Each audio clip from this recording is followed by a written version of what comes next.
Hey my fellow ink drinkers, welcome to Dark Violet Dreams, where I share my love of books, movies, and other deliciously dark delights. Today I'm putting the spotlight on all of the books on my shelves that were written by indie authors. Indie authors, in my mind, can be self-published authors and authors that have gone through a small press. So, if I have forgotten anyone, or if I include someone who might take offense to the fact that I called them an indie author, apologies. I'm doing my best here.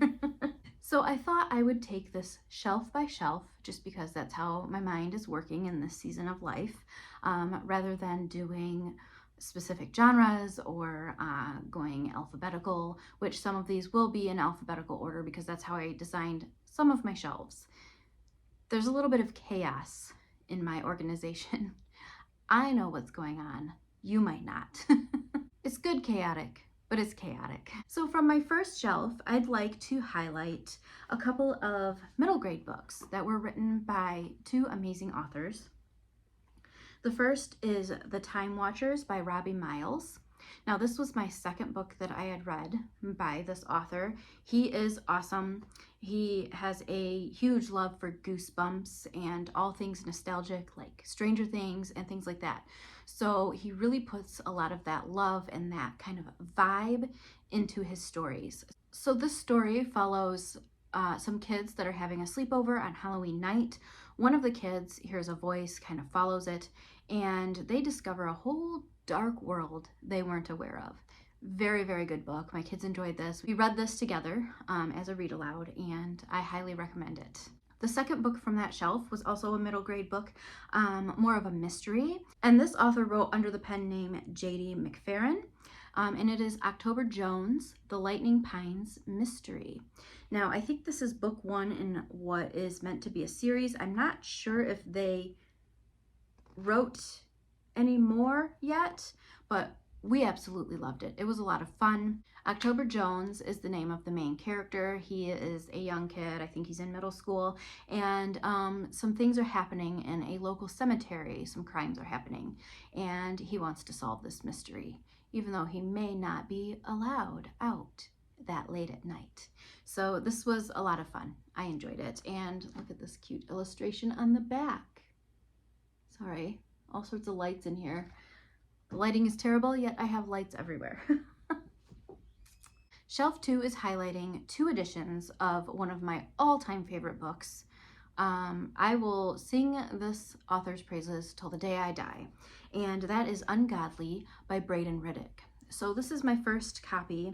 I have read this twice. I would like to read it again at some point, but both are signed copies, and I absolutely love them. So this cover is amazing, and the second edition is a kind of a limited thing that the author did. It's a hardcover, and it came with the sleeve that looks like this, but I like to take it off to display the books together, and this is the cover.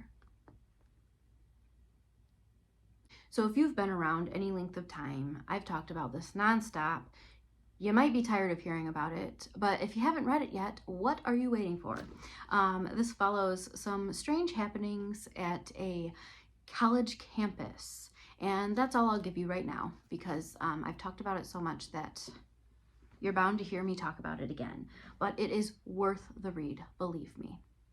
On to the next shelf. So this shelf is full of books that I have read, and I'm going to keep the descriptions as brief as possible. If you are interested in any of these books I talk about, you can either check out my Instagram page where I do individual reviews. You can look back. I don't have a lot of my old videos saved. I kind of wanted a fresh start. I have a habit of doing that. Just need to do what's good for my mental health, apparently. But anyway, if you want more information and you don't see anything about these books, please don't hesitate to reach out. Reach out anyway. I'm happy to chat with you about any of these books. They're all fantastic. So the first book on this shelf is Lilly by Kevin Andrew. Two serial killers in a small town shrouded in fear. The second is Christmas at Wheeldale Inn by Gemma Amor. Now this was my first Gemma Amor book. I absolutely love her writing style and would love to read everything she puts out. I don't know why I was sitting so long on all of her books without reading any of them, but I'm so glad that I read this. This cover is absolutely gorgeous. This next book is another one of my all-time favorites. I've been meaning to get back to it and give it a good reread, but you know, distractions. There's so many arcs that I want to read and different readathons I want to participate in, so it's really hard to reread the books I want to. So I need to really focus, kind of put the blinders on and focus on those books that I'd like to dive back into that really bring me joy and inspire me, and this is one of those. It is called Those You Killed by Christopher Badcock. Now, this was re-released under a new publisher. I'll put the name here because I cannot remember, but I loved this book. So this is following a man who is trying to get clean. He is an addict. He wants to get clean for his daughter, so he can be the amazing father he always wanted to be. And there's a lot of weird stuff that goes on in this book that you're not sure are hallucinations or are they really happening? Are there like some weird spiritual, dark, paranormal things happening in this world? I absolutely loved it, and it's kind of a small town / remote setting. Loved it. The next two are by Berney. The first one I read was A Killer's Secret. Would you kill to keep a secret? That's the question haunting three people whose lives become inescapably intertwined by the secrets that define them and ultimately threaten to tear them apart. The second book that I read by Berney was The Fall of Faith. And oh man, I'm not sure which one I like more. I mean, there are some great elements in both. I think I might have enjoyed The Fall of Faith a little bit more, just because I was super familiar with Jeff's writing style by this point and could easily dive in, not have to get to know a new author. I think that's part of like revisiting authors' work. There's such comfort in knowing their style, kind of getting a good idea of their voice before diving into a second book. I love it. How strong is your faith? Faith comes in many forms. It can take years to find and seconds to lose. The next three books were by one of my all-time favorite authors again, Hamelin Bird. The first book that I had the privilege of reading was a gift from my friend Heidi. She knew that I would love this, and I absolutely did. I was a little bit nervous going in. I don't know why. Sometimes I just get nervous about things. Chalk it up to my anxiety, I don't know. But it ended up being my favorite of his so far. I am actually currently reading another book of his that I will discuss with you at the end of this video. But the first is Wayward Sons. And the more I sat there scraping bile and listening to the music being buzzed by a news break on TV, and people eating air about all the stupid things people eat air about in the bars, the more that darkness swirled, showing me just how much I hated everybody and everything. The second book, what did I read next? We'll just go with Double Vision. I'm not sure which one I read next. Mom brain. So Double Vision, I think came out before Wayward Sons, but they're connected in a very special, small but special way. So it was a lot of fun to read this and think back on Wayward Sons. Former detective Michael Lensman is about to lose everything. Still in love with his ex-wife, estranged from his teenage son, and now fresh off the wagon once again, rock bottom has never felt closer. But things are about to get worse. Following another Father's Day disaster with his son, Lensman wakes from a drinking binge with a bullet in his arm and no earthly idea how it got there. Trying to keep it brief. I want to read the entire back of the books, but you know, we'll keep it as brief as possible. Pique your curiosity, but not give away too much. The next one is Drencrom, and if that sounds a little bit familiar, yes, adrenochrome, however you want to say it. This was inspired by Clockwork Orange. I don't know if you can see her face. I'm trying to Driven from home at 18, Coda has indulged in a rambling hippie soul existence. Now in sunny California, those freewheeling days are long since behind her, with no promises of a better life ahead. But her fortunes begin to change when she drops a new kind of drug, bought off the dark web, her consciousness shattered as something sinister takes root from within, threatening to claw into our world. Up next is an author I'm sure pretty much everyone in the booktube, bookstagram world would be familiar with. This is bothering me. And that is Kealan Patrick Burke. He is very popular in the bookish world, and I absolutely love his writing style. Now, I'll go in order of the books that I read. I think I read something else by him, but I only have 3 here. Of course, I have books floating around the house, so who knows. But the first book that I read by him was Sour Candy. And I got this book because the cover drew me in. This is probably, honestly, my least favorite out of the books I've read by him, but I enjoyed it nonetheless. At first glance, Phil Pendleton and his son Adam are just an ordinary father and son, no different from any other. They take walks in the park, visit county fairs, museums, and zoos, and eat together overlooking the lake. Some might say the father is a little too accommodating given the lack of discipline when the child loses his temper in public. Some might say he spoils his son by allowing him to set his own bedtimes and eat candy whenever he wants. Some might say that such leniency is starting to take its toll on the father, given how his health has declined. What no one knows is that Phil is a prisoner, and that up until a few weeks ago, and a chance encounter at a grocery store, he had never seen the child before in his life. The second book that I read by Kealan Patrick Burke was another cover by. I mean, I obviously was acquainted with his work, just a little bit. This was a very short book, but the cover is one of my all-time favorite covers. You know I love some skulls. I love some trees. So when you have a skull of trees, a tree skull, when you have a skull and trees on a cover, I'm gonna love it. This is Dead of Winter. This features 7 stories, an introduction by the author, and a list of recommended books for the winter season. So these were really good. There was actually a story in here that reminded me a lot of the beginning of The Snowman by Joe Nesbo. They're not the same story at all, but the beginning of Joe Nesbo's The Snowman and a story in here by the same name, Snowmen, totally reminded me of each other and had that real creep factor that really got under my skin. So absolutely recommend this. Perfect winter read.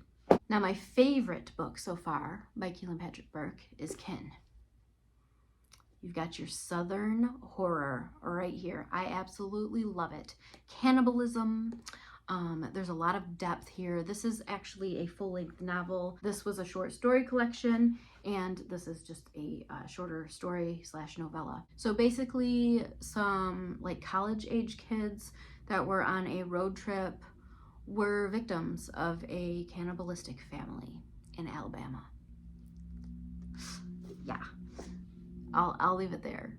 Going Blind. That one's great to go in blind. The next is by one of my favorite people on Bookstagram, over on Instagram, FR Diaz. If you are not following her, I highly recommend following her. She posts a lot of relatable content on her stories over on Instagram, so I'm always getting a kick out of the things that she posts. But her book that I read was The Effects of Nerium, and she's got a lot of exciting things going on right now.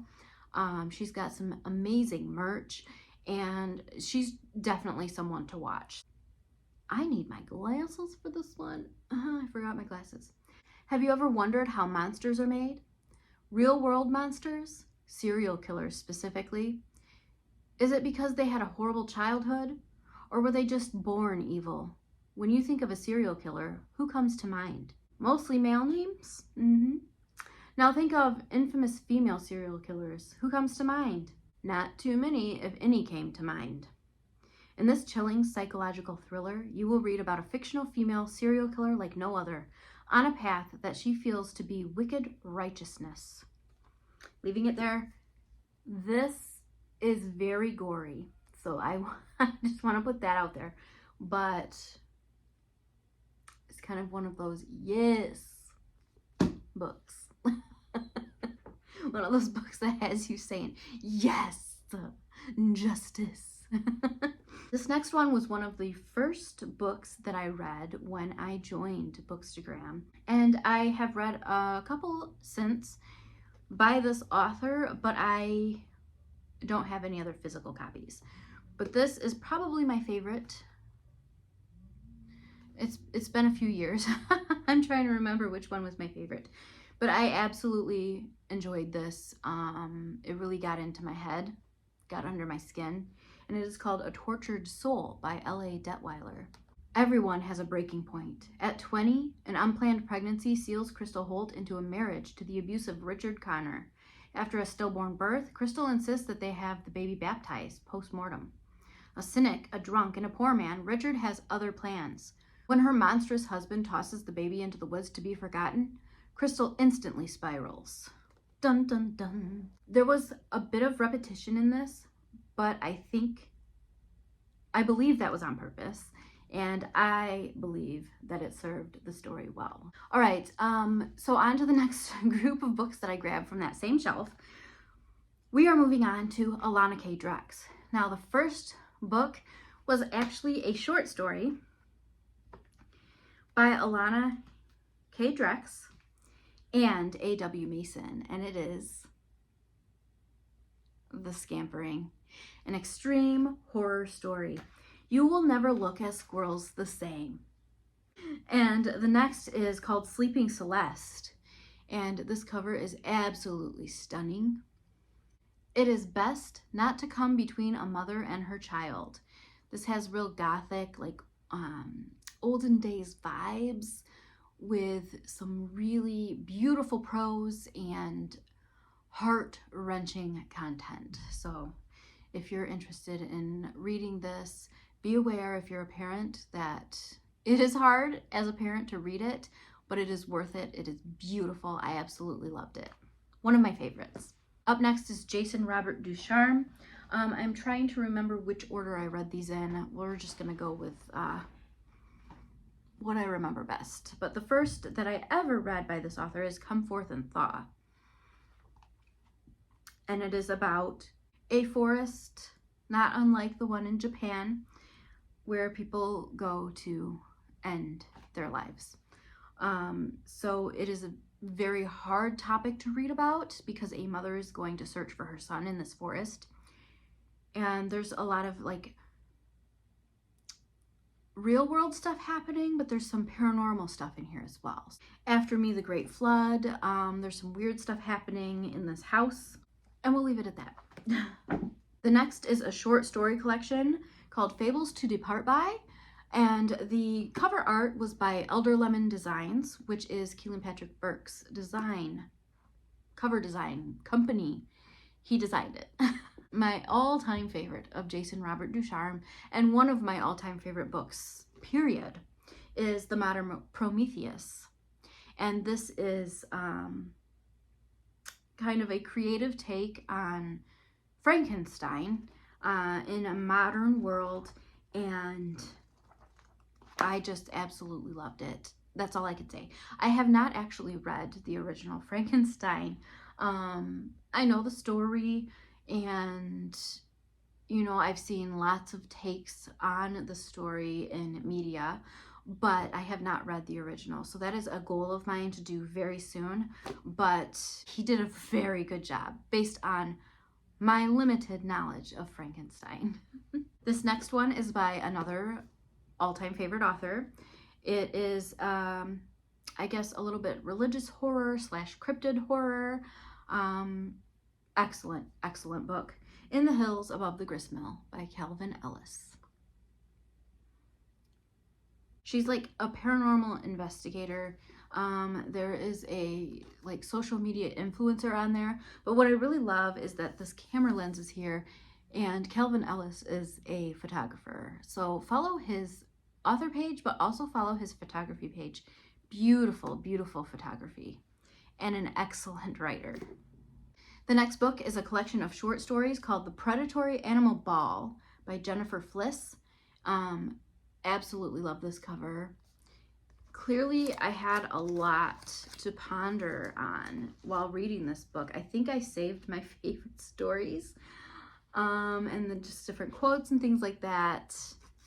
Definitely ate this book up. I need to kind of skim through it because I don't remember a lot of the stories.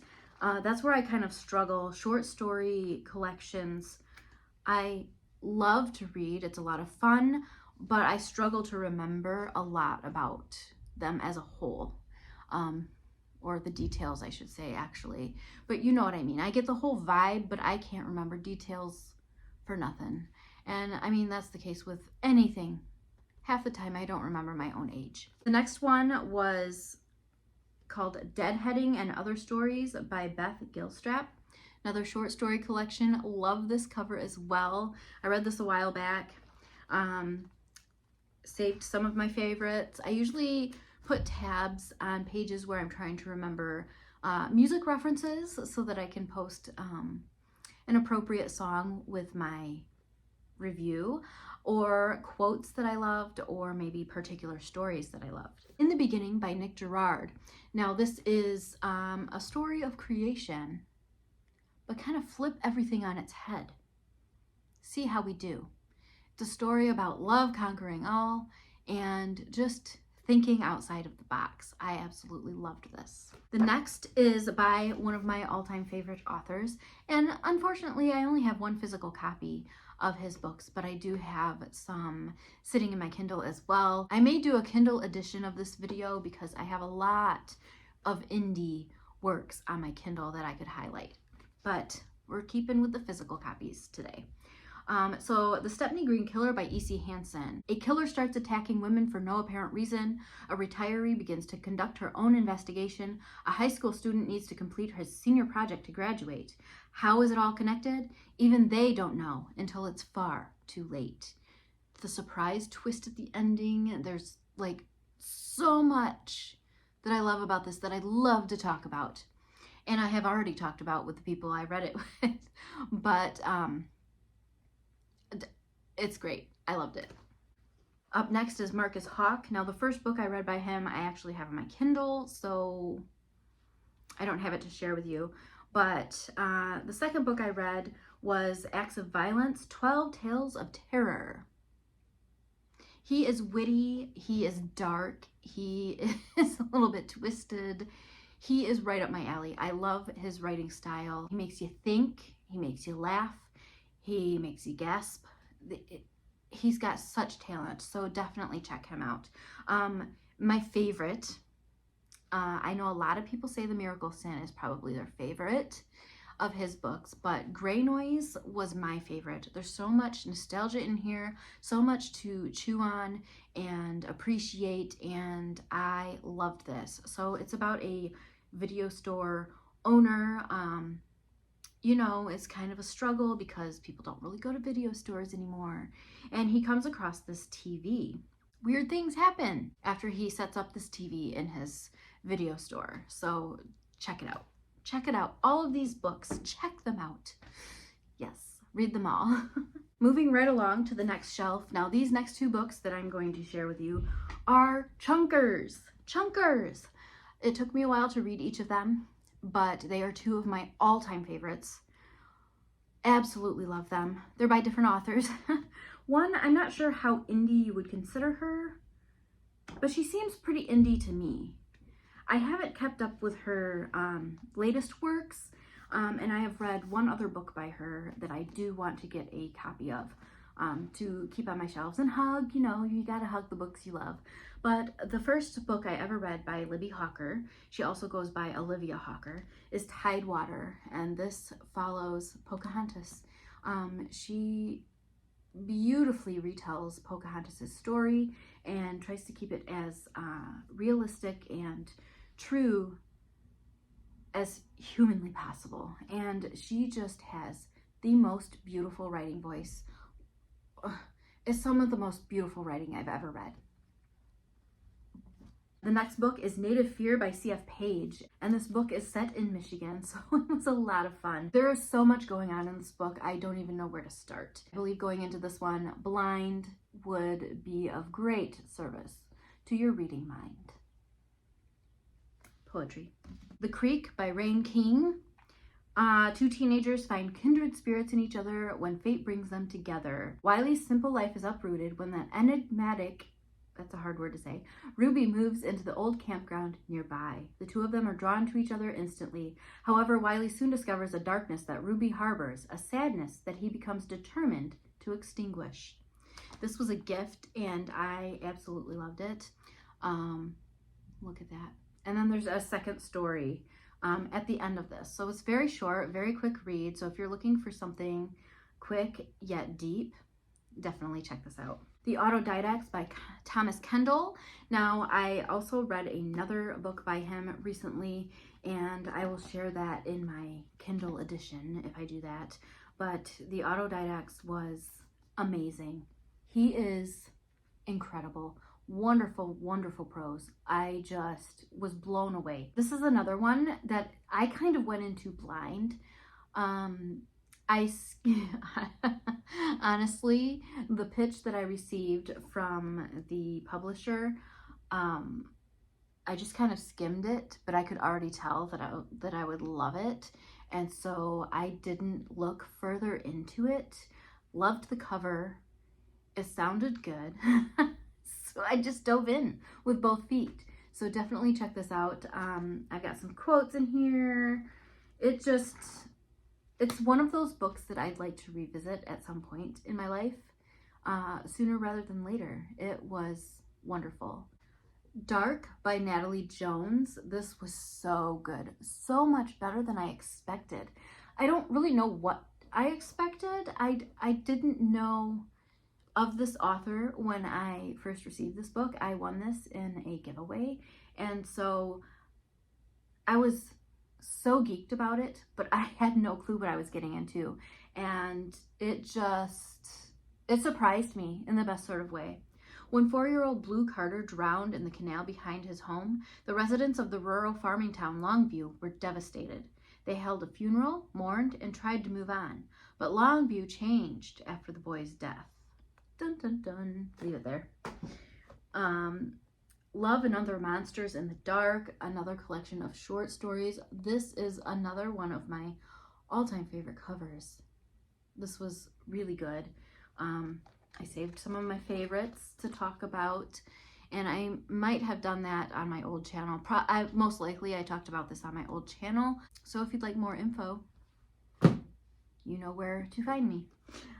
Chasing North Star was a gift from my mother-in-law. It was written by one of her dearest friends, Heidi McCrary, and it is very local to where my husband grew up, fairly local to me, and it's a novel, but it is loosely based on real happenings, and it was excellent. I was so impressed with her writing and her storytelling. It's Santa, I know him, but her, and it's not Santa. The next two books were by an author that I really enjoyed, John James Minster. So what one did I read first? I swear, I don't remember which one I read first. The first is The Undertaker's Daughter. Don't play with dead things. The Undertaker's Daughter, don't play with dead things. We'll leave it at that. Use your imagination.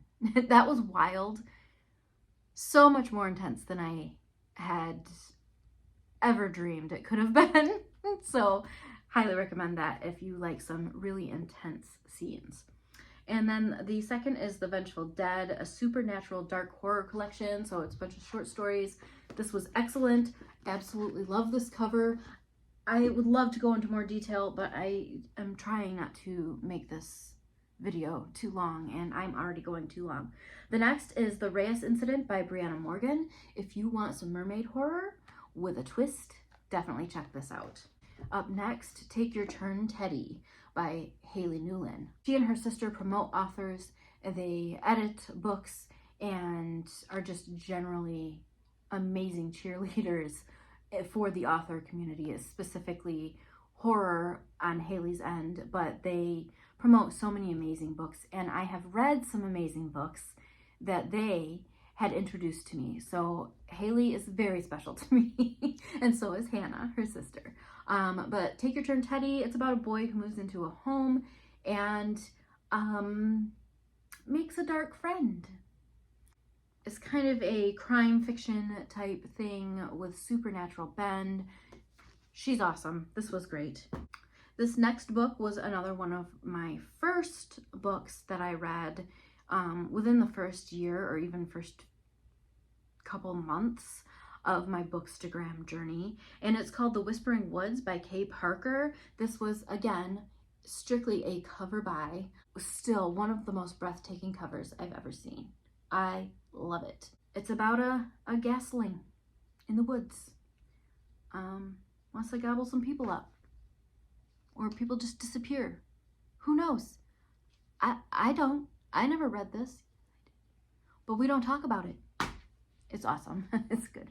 The books from this next shelf I have not read. And one I will not read in its current form because the author asked me to read the updated version. When I had mentioned that I have this version, or he saw it somewhere, or like, I don't know. Anyway, this first book that I have not read, that is an indie book, has a new cover and is updated. I'll keep this because I bought it for a very specific reason, and so it's special to me in that way, and I haven't even read it yet. I saw this author on a kind of group author interview on Dark Between Pages way back when. And when he was talking about his book, it reminded me a lot of something I was working on, and I'm still kind of working on. Anyway, it is called Damned to Hell. How far would you go to see a loved one again? And I think this is part of a series, actually. I don't know if it was intended to be a series when this first came out, and I'm not sure if you need to read them in order. I know nothing. All I know is I need to get the updated version before I read it so that we can read the more polished version. Part of me still wants to read this though. I'm attached to it. Do you ever get attached to a book you've never read? Well, here I am, attached to this one. The new cover is amazing though. I'll put a picture up here so you can see it. These next two books are part of a series that were written by the amazing H.D. Scarberry. I don't know if she still has these up or not. I think she was kind of reworking these as well, but it's, I think she said it was Pusmalis, For Love or Madness. And book 2 is called The New World. Aren't these covers amazing? I love them. Love them. These next two books were recent purchases. They are on my pretty immediate TBR, I guess if you could call it that. I don't really have a solid TBR, but I do want to read these very soon. The first is The Silhouette by Billy Ray Middleton Jr. He wrote one of my all-time favorite books that we will get into in a minute. When all your dreams are shattered, what can put the pieces together again? When you know they will only fall apart. This sounds so good. So good. And he is the author of one of my all-time favorite books. So I'm really excited to get to this. But the other is a dark romance poetry collection. And I'm super excited to dive into this.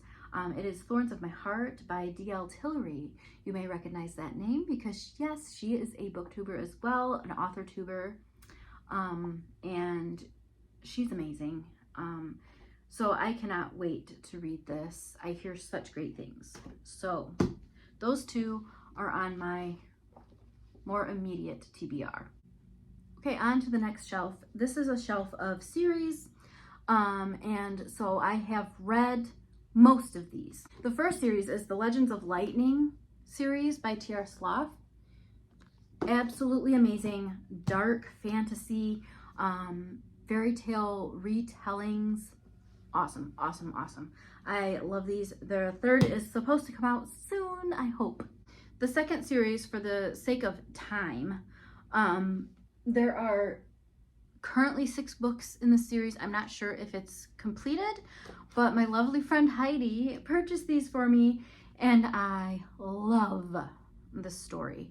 It is the Nightmareland Chronicles by Daniel Barnett, and the first is Nightfall, but it follows a world of darkness.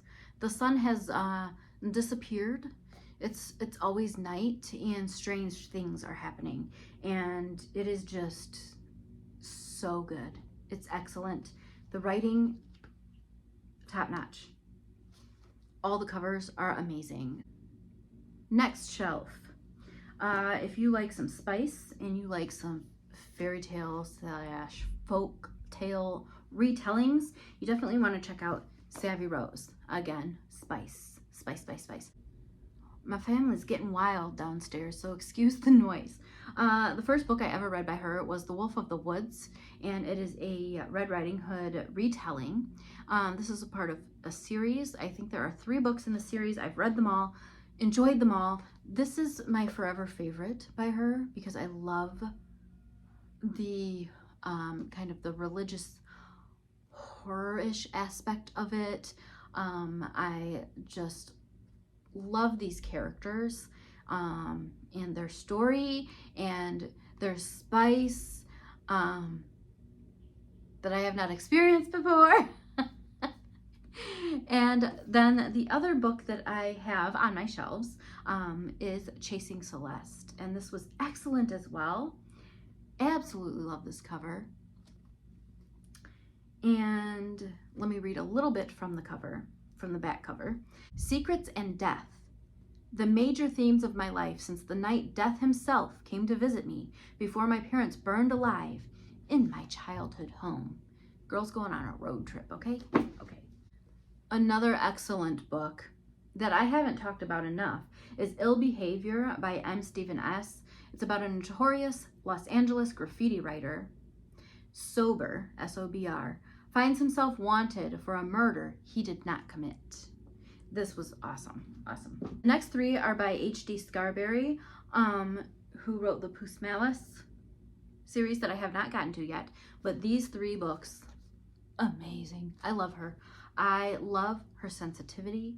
I love that she can embrace the darkness, but that she has such a heart for just people in general and for those who are hurting. I love her. And so that really shines through in her writing, even in the really, really dark stories that are meant to disturb. I think it helped that I knew her to read this one. This one was a hard read, and I know it was hard for her to write. It's called Chester, A Horrific Experiment by H.D. Scarberry. And then The Walls. This might be my favorite of hers so far. We shall see. She's got a new book coming out called Dreamweaver, which I'm so excited to read. I've actually got that ready to go for my Kindle. So I am going to just devour it once I am able to get to it. But The Walls was really good. On a hiking trip in Alabama, Amber encounters a strange woman who offers to help her heal from a traumatic childhood. So the journey comes with a cost. If Amber is unable to make peace with something in her past, she will be stuck in that memory, repeating the same dreadful day forever. Will Amber be able to defeat the demons that haunt her, or will the memories be too much to take, capturing her for eternity? And then The Shadows We Become are 6 short stories, I believe. Yes, 6 short stories, each unique, each excellent. Highly recommend checking out her stuff. Continuing on with that shelf, In Between by D.M. Siciliano? I think that's how you say it. I'm so bad with names, I'm sorry. Since she was young, Amy has suffered from Alice in Wonderland syndrome. It warps her perception of reality and time, causing her to see things that aren't really there. The next one is Pearlized. It was such an interesting story. I absolutely adore B.K. Sweeting. She's so sweet, just like her name says. Filled with mystery, thrill, and unexpected twists and turns, Pearlized is a must-read masterpiece of fiction. Switchers by Christopher This is excellent. I still want one of my older teens to read this. I think he would really enjoy it. It started on the last day of school in a version of 1996 most of us don't remember. Kurt and his friends Andy, Bertie, and Dylan are starting summer break by an abandoned farmhouse behind a 7-Eleven. A run-in with some bullies ends the night in terror for everyone involved. The next morning, Kurt wakes up to complete chaos in what is the beginning of a journey of both distance and time no one could have imagined. Kurt and his friends time travel, switching bodies with their adult selves in the process, learning about each other, figuring out who they can trust, and hoping they find a way home before they get stuck in a future with little hope of survival permanently. This was so good, so entertaining, so nostalgic, and he is a Michigan author, so buy his book.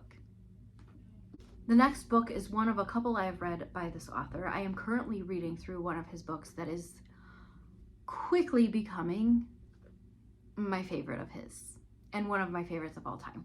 He's an excellent writer. He really uses some beautiful prose and knows how to tell a dark and twisty story. I love his work. So this is Potter's Field Blues by Michael Tyree. This is a collection of short stories. He also has The Pale Horse, another collection of short stories. This was excellent. Love this cover. He's got alternative covers for both of those collections, and I am super excited to share more about If These Bones Could Talk, but we will get into that when I am finished with it. Another amazing read is called Seeds of Deception by Arlene Walker. A lie could hurt, so could the truth. A clash between Cherokee Indians and their former African slaves comes to a head in the tribal town of Feather Falls. There's a lot going on in here. This really gets you thinking, and she's an excellent writer, excellent storyteller, and so much fun to follow on Instagram. So if you're not following her, go follow Arlene Walker. This is one of those books I was talking about, I believe Twins and Talent introduced me to. And it is called Black Gypsies by Grant Womack. I enjoyed this so much, and I really want to dive into more of his books. He is an excellent writer, and just, it's so fast-paced. I got through this rather quickly, if I remember correctly, and really enjoyed it. It was out of my typical wheelhouse, but that was the most fun. I really enjoyed this. On to the next shelf. We're back to Robbie Myles. Remember the first shelf I talked about with middle grade books? Well, here's another. This was actually the first Robbie Myles book I read with my kids, and really loved this as well. Don't Call It All. I have the original cover. He has updated the font on the front, but I think Cameron Robique was the illustrator. Yes, cover art by Cameron Robique. So this came out in 2020, and basically this kid's sick of being left out of all the fun. Everybody has phones. He wants a phone. He comes across a phone in a very strange way, and things get dark and sinister, and there you go. It's really good. It was a lot of fun to read, and like I said, Robbie is so much fun and wonderful person, and a lot of fun to follow on Instagram. So Nerium, or The Secret of Nin. She authored some poetry collections that I just absolutely loved. I Bleed Starseeds, Poetic Debaucheries, and Panic-Inducing Poetry. These are dark and raw and honest and absolutely beautiful. I think she's probably one of my favorite poets. She has such a beautiful way of reading her poetry as well. You can tell it comes from the heart. Another poetry book that I wanted to highlight is Songs We Used to Dance To by Courtney Marie. It's such a unique book. The layout is unique. The poetry is just, it's another one of those things that pulls at the heartstrings. Do I say that too much? I'm sorry. But, you know, maybe my heartstrings are sensitive, but beautiful, beautiful poetry in this, and the cover is amazing. On to the last shelf, featuring two of my all-time favorite books. These are definitely in the top 5. One is my absolute all-time favorite book, hands down, so we'll save that for last. The other is right up there, right up there. There's a reason my top is my top, and I've talked about that before. But The Nicest Parts of Hell by Billy Ray Middleton Jr. It's an apocalyptic little story that follows a woman that is able to escape prison because of the world kind of coming to an end in a way, and her rock star boyfriend that she tries to connect with. So this was excellent.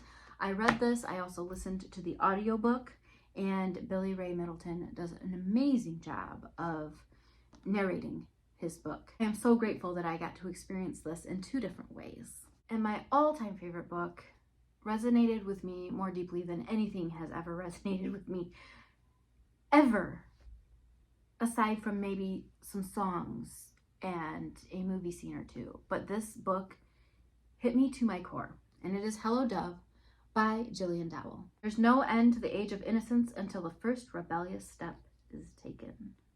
So there are some books that are kind of scattered throughout the house. One that my husband's currently reading, one that I am currently reading. I think maybe 1 or 2 of my kids has some books in their rooms. Whoops. I just lost his spot. One of the books I wanted to highlight is by Drew Starling, and it is called Sentinel, and my husband's currently reading it, and thanks to me and my clumsy self, I lost his spot, so hopefully he wasn't too far in and he can find that. He is using my Candyman bookmark. Yes, I'm very possessive of my things, but this was excellent. It is monster horror and a little bit of like kind of religious cultish vibes as well. Really good. There's another book that is in my top 5 for sure, and it is called Mississippi Blue by Brittany Johnson. And my sister-in-law had come over pretty soon after I had read that, and I was raving about it, and I was like, you have to read it. And she's like, I don't want to borrow the book. I don't want to have that pressure. I was like, just take it, keep it. I'll buy another copy. It was gifted to me, and so I kind of feel bad. But like, I was just so eager for her to read it that I was like, take it, take it, take it. I can buy another copy. And so I'll have another copy and cherish it just as much as the first. But that is some Southern horror that is so beautifully written. She is incredible. I've read a couple more short stories from her, and I just cannot wait to see what she comes up with next. So definitely check out Mississippi Blue. And I decided to share that with this group of books because I had the physical copy, and I will have it once again. The last book I want to talk about, because I'm running out of steam, and I think I've covered all the indie books that I currently own in physical form. If I didn't, apologies to the indie authors that I have slighted here by accident, of course. Is Ambrosia Hamelin Bird. So I am super excited about this. I am not far in. I'm on chapter 3. I started it the other day, and just life got super hectic. I'm really trying to focus on finishing Michael Tyree's book, and some other arcs. It's so hard. I have the worst ADHD brain when it comes to this. I want to start them all at the same time because I want to give each author their time in the spotlight, and of course I end up making it harder on myself, and I don't finish as quickly as I could have if I just read one at a time. Does anyone else have this problem? I will talk about this in the future when I am finished with it. But I just absolutely love this cover. Again, he's one of my all-time favorite authors. I just feel so blessed to have so many indie books in my collection. I feel so blessed that so many authors have reached out. Some of these books I have purchased. Some of them were gifted to me by reading friends. Some of them were gifted to me by the authors. And it constantly blows my mind how blessed I feel by these books and by these stories and by the connections I have made, because I love reading and I love writing, even though I haven't published anything yet. It just means a lot to have these books in my life, and It feels a little bit like hoarding, but at the same time, I don't want to part with any of these, so call me a hoarder if you want. I'd love to hear from you. Who are some of your favorite indie authors? Have you read any of these books? What are your favorites? And please, this weekend is my birthday, and I'm celebrating all weekend by staying home and reading. That's how I do things these days. But for my birthday, I'd like to invite you to purchase a book from one of these authors that I have shared today. I think everything here is available on Amazon. Some of them are available on Barnes & Noble if you are opposed to Amazon. But I mean, if you want to support indie authors, usually Amazon is the place to go, or directly to their websites. So if you are interested in any specific book and you're having a hard time finding it, please don't hesitate to reach out and I will help you find it, because I really want you to support these authors. And please follow them on Instagram, follow them on any of their social media sites, and just sing the praises of these authors who work so hard to publish and promote their books and bring some amazing stories to the world. I just feel so blessed to have connected with so many amazing people. They are amazing humans. They have incredible talent. They are definitely people I am so proud to have connected with and feel so inspired by. Again, if you have any questions, please don't hesitate to ask. Let me know what you're reading, what you're enjoying, and I hope you have an amazing day or night. Until next time, cheers.